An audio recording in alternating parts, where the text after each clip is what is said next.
Good evening and welcome to Talking Sheffield. You're watching with me, Max Munday, on Sheffield Live TV. Now, a group of ex-political prisoners who were imprisoned and tortured by the Pinochet regime in Chile from 1973 have been on hunger strike since that began on the 13th of April this year. Whilst the leading group of former prisoners have suspended their strike, several groups continue to refuse to eat. They are protesting not just the injustices of the dictatorship of the military junta, but their treatment by the Chilean government since democracy overturned the regime. Many Chileans fled the country after the coup and sought sanctuary in Sheffield. One of those is with me to discuss Chile's traumatic history and the issues being fought for today. Ben Vergara-Carvallo, welcome to Talking Sheffield. Thank you, Max. Thank you very much. Thanks for coming. First of all, tell me what happened in September 1973 in your country. September was the month when the government will talk about the state of the nation. So there was a speech program by Allende on the 4th of September. But that time and during the whole of 1973, the opposition to the government had been carrying out several acts of disobedience and sabotage and boycotting the government, the transport, the mining, the production. So there was a scarcity of food because there was a long strike by the lorry driver and haulage companies that lasted 37 days. During that time, the opposition started accumulating food and everything they could in warehouses and not letting it go through to the public, to the markets. The opposition being right-wing forces? From the Christian Democrats to the right-wing groups. And this is in the face of a populist sort of left-wing government led by Salvador Allende. Yeah, at that time Allende was acquiring a great support from the public and from the people of Chile. Even the nationalization of the basic wells or the mines and the redistribution of the land and some progressive policies towards income, employment, and giving the workers some participation in the production and taking the responsibility to the people and to work with the people. Yes, and we can see here what happened on the 11th of September. Yes. This was the military coup itself. Yes, that's in the morning of, that's midday on September, the 11th of September 1973. 11/9 is the second one. And it's the time when the Air Force bombed the presidential palace, after asking Allende, the president, to surrender, and he replied, I will not surrender, and I will not give up power, and I will not take asylum and leave the country. I will remain in my place as a president of the country of Chile. And in terms of what happened after that, it was a very bloody reprisal from Pinochet and right-wing forces in putting down what they saw was what they claimed was a Marxist or a communist threat to the country. Yeah, the repression began almost immediately on the 11th of September by the deployment of military forces in all the major cities and towns throughout Chile, and start issuing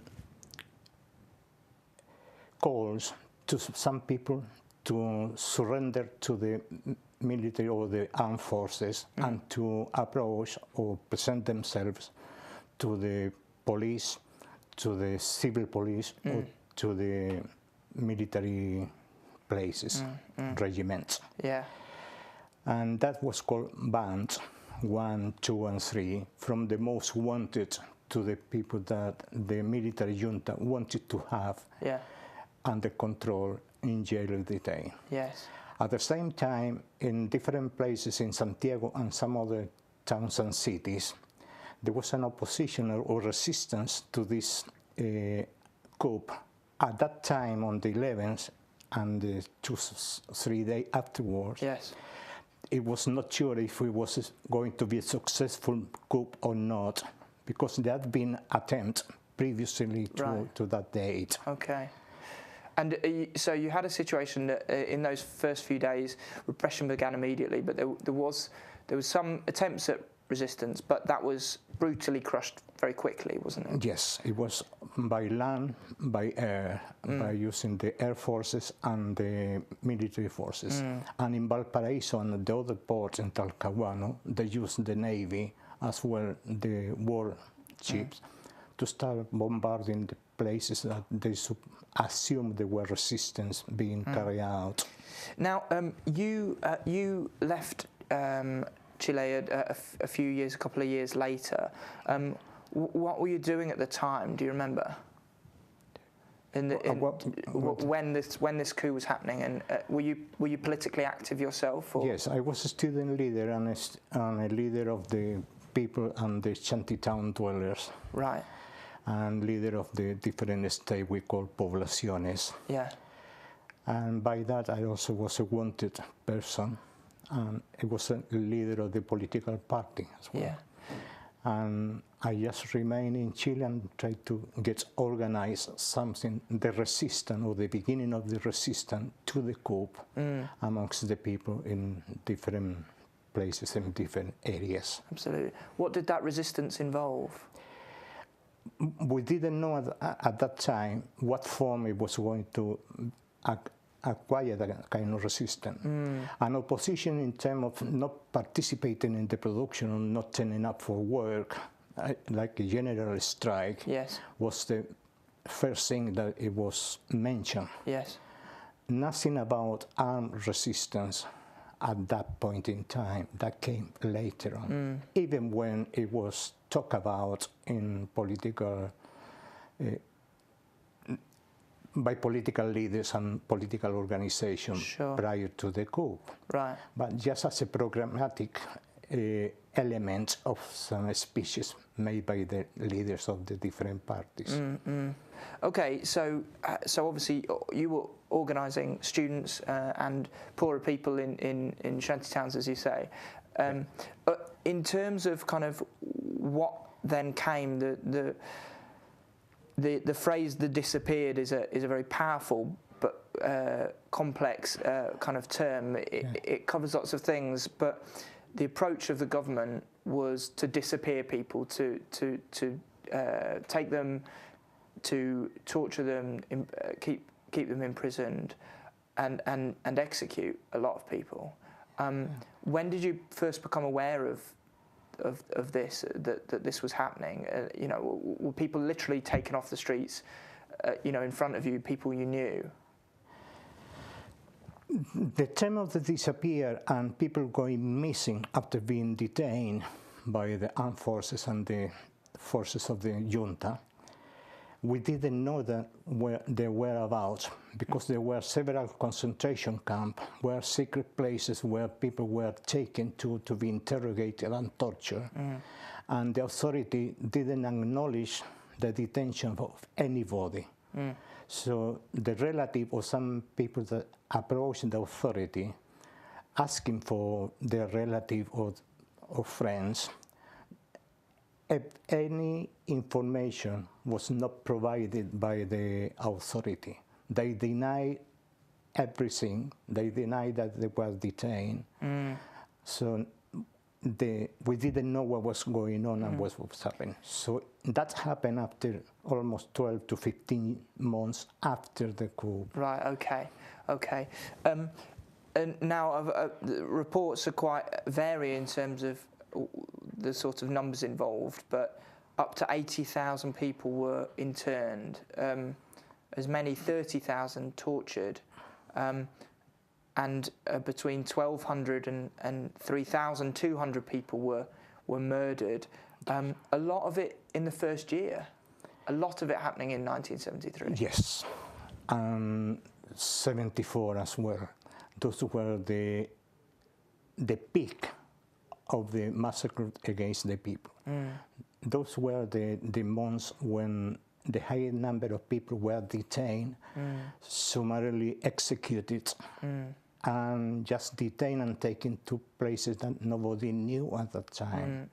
It was later, after the advent of the democracy, when we began to know about these secret detention centers, because we were blindfolded, and also we were deprived of any information, any vision as to where we were going. And one of the people that was detained was your girlfriend at the time? Yeah, my girlfriend was detained in November 1973 for 3-4 days and released with no charges. Right. So that was the time when we said goodbye to each other, because she lives in Santiago and worked politically in Santiago. Yes. And at the time of the resistance, she joined some cells to provide support to the political committee and the central committee of our organization. Yes. I returned to Temuco, which is the city further south, 700 kilometers south of Santiago, to assume my responsibility and try to contact some people and organize some form of resistance. Yeah. It lasted for me until the 7th of December, 1973. In the meantime, we couldn't communicate with each other, so it was a goodbye. Okay. You came to Britain in 1976.